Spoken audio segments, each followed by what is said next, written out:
Welcome to my workshop. Today I've got a special guest, which is my dad. So we're gonna create a really awesome project today that I want to invite you on aboard as well. So we are gathering all the bits and pieces that we need for it, and I think it will be a very cool project for you to watch. So I'm gonna hand it over to my dad as we're gonna plan out what bits and pieces we actually need. So let's start. All right then, so as you can see, we've got bits and pieces, all cutouts and leftovers from my workshop. My dad brought some branches as well, so these potentially will be the trees in our project.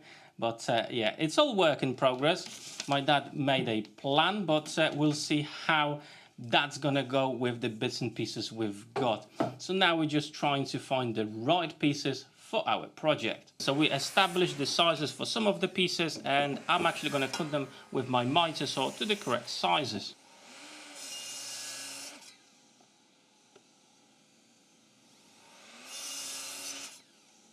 We have established the main buildings, as you can see, got the main pieces. Now it's time to sort out the roofs for all of them. Now, the more rustic the pieces are, the better it will look, okay? So if you've got some old timber, weathered timber, something that was outside like these, you know, absolutely gonna be perfect, and they shouldn't be square and absolutely perfect, okay? It's all about those unique features of the wood that will make those little houses really pop.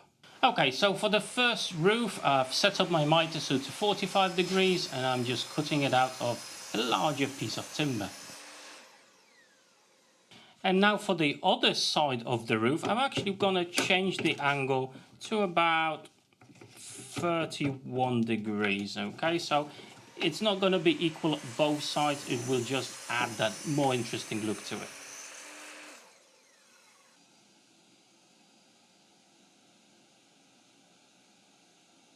Alright then, so that's our next house, and we need to sort out the roof for that. I'm actually going to cut an angle just over here. With my miter saw, I've set it up to 22.5 degrees. Make sure to actually clamp it down, don't put your fingers anywhere near this.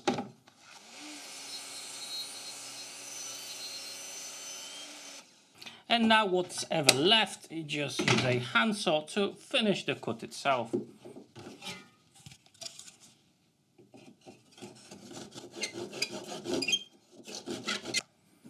And there you go. That's how it looks like. So one of the triangle offcuts we've got will actually be a perfect roof, okay? Just like that, look at that, beautiful. It's just a little bit too long, so I'm gonna cut it out to the correct size.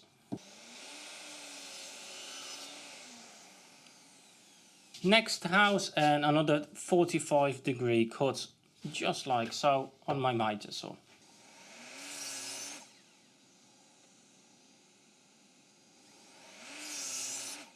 Now remember, do not throw away the cut-offs. Look at that, they are already made perfect roofs for your next project. And in the meantime, my dad is cutting out another roof. So we've got the doors, and maybe some windows, and another tiny roof with a handsaw. Just like so. Okay, so in one of the houses here, we want to install these doors, but we don't want to have them flat. We actually want them to stick out just a little bit. So what I'm going to do on my sander, I'm just going to create a 45-degree chamfer here, so we've got a little bit more of a gluing area to attach it to our house. Okay, now it's time to actually start putting things together, and we're going to be using some wood glue and CA glue with an activator just to speed up the process. So that's the floor of our design where the houses will stand on, okay? Now these pieces are some driftwood I've picked up when I was with my family on my vacation. So basically we're going to wrap the bottom just like that. I think it will add a really cool look to it. So a bit of wood glue, and now for the initial hold, we're actually going to use the CA glue to hold it in place as the wood glue dries. Now to be fair, at this occasion I'm not going to use the activator, as I want to put them in the right position before the glue sets. If I use the activator, you know, the bond will be instant and I wouldn't have the time to actually maneuver these in the correct place. However, for the rest of the design, we're going to use the activator. Okay, now let's put the houses together again with some wood glue, CA glue with an activator.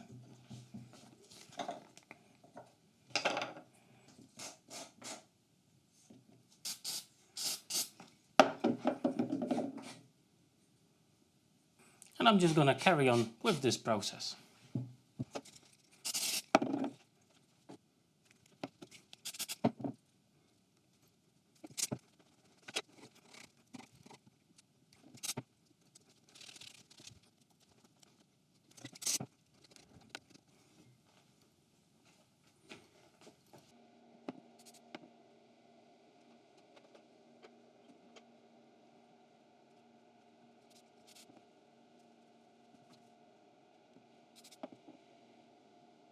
And now it's the moment where I'm stepping back a little bit and my dad takes over. I'm not very good with colours and I don't really have a good feel for it, but my dad is absolutely brilliant at it. So I'm going to leave it to him to make this project really come to life.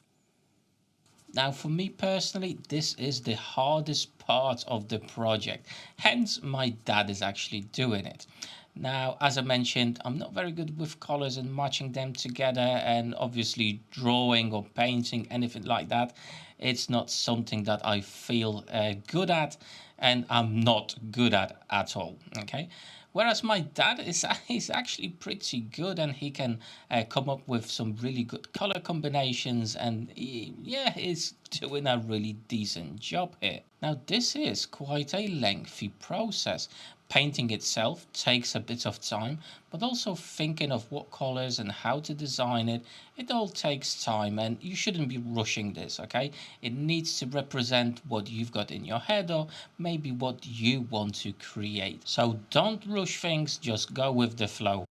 Okay, we are now setting the layout of everything. That's our tree, so I need to pre-drill a hole for that, and we're going to glue that in. And that's a street lamp. Okay, so we're going to pre-drill that and glue it as well. Basically, this one is just a massive nail with a plastic end, really, and painted in yellow. You know, you can use whatever you've got lying about in your workshop.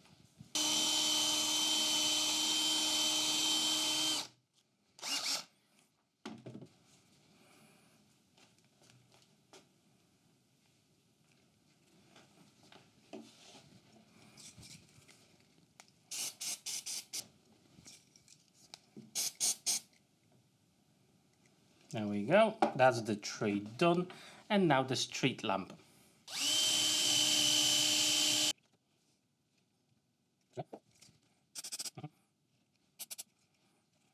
And check this out.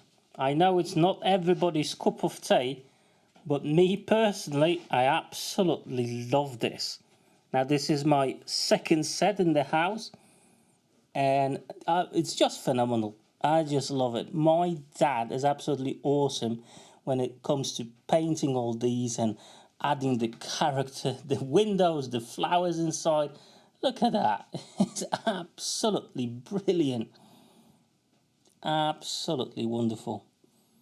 You know, it's definitely a unique piece out of all the scrap wood you've got lying about or anything else. You know, you can think of so many things. And look at the fence as well. Brilliant.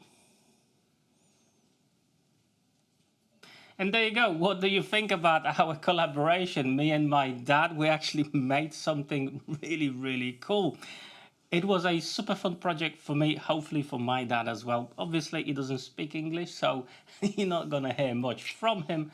But yes, super cool project. I hope you enjoyed it like we did. And that's what it's all about. If you can have some time with your dad, your mum, or with your kids in the workshop, I think it's very important to spend that time together. For us, absolutely brilliant project together, and I hope you enjoyed it as well. Take care. Take care.